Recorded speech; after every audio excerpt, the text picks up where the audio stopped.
Before 1940, cervical cancer was the #1 cancer killer of U.S. women. In 1936, Marjorie G. Illig, the chair of the General Federation of Women's Clubs Committee on Public Health, made an extraordinary suggestion. She proposed creating a legion of volunteers whose sole purpose was to wage war on cancer. The Women's Field Army, as this organization came to be called, was an enormous success. This bold vision lives on today as the American Cancer Society's Roundtable on Cervical Cancer marches toward the elimination of cervical cancer in our lifetime. Cervical cancer in the United States is something that should be easily tackled. We have the opportunity to be the first generation to actually eliminate a cancer. Can you imagine being able to say that we eliminated cervical cancer? This roundtable is uniquely positioned to eliminate HPV-related cancer, starting with cervical cancer, because of 3 words: unity of effort. We have organizations from across the country, different sectors that are coming together for that one purpose. So together, how can we fail?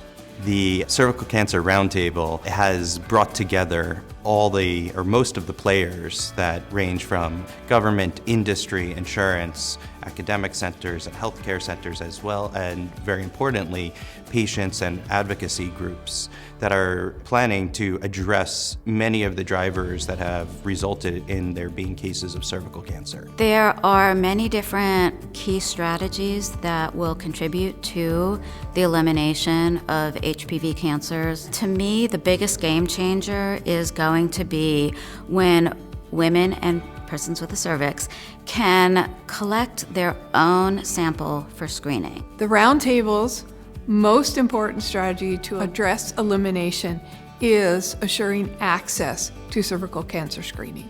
We really have a great responsibility to make sure that we as clinicians are educated and so can provide the best care for our patients with the new technologies that come. Patients vary across the country, but we need to come together and find common ground for how we can get messages out about improvements that have been made in screening and particularly vaccination in the last 20 years. The most important strategy to address elimination from my perspective is self-collection for primary HPV screening. There's a demographic segment of women that for a variety of reasons do not come into clinical settings. That group of women is underscreened and will benefit tremendously from this intervention.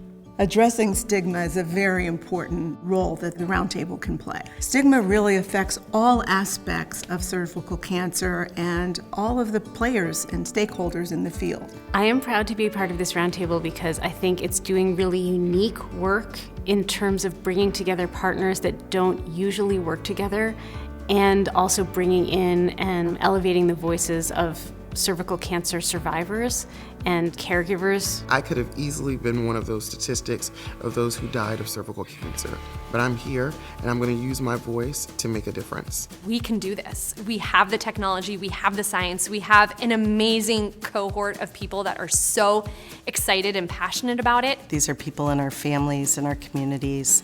It affects everybody, and losing just one person is too many. To follow the Roundtable's progress towards cervical cancer elimination, follow the ACS NRTCC on social media and online.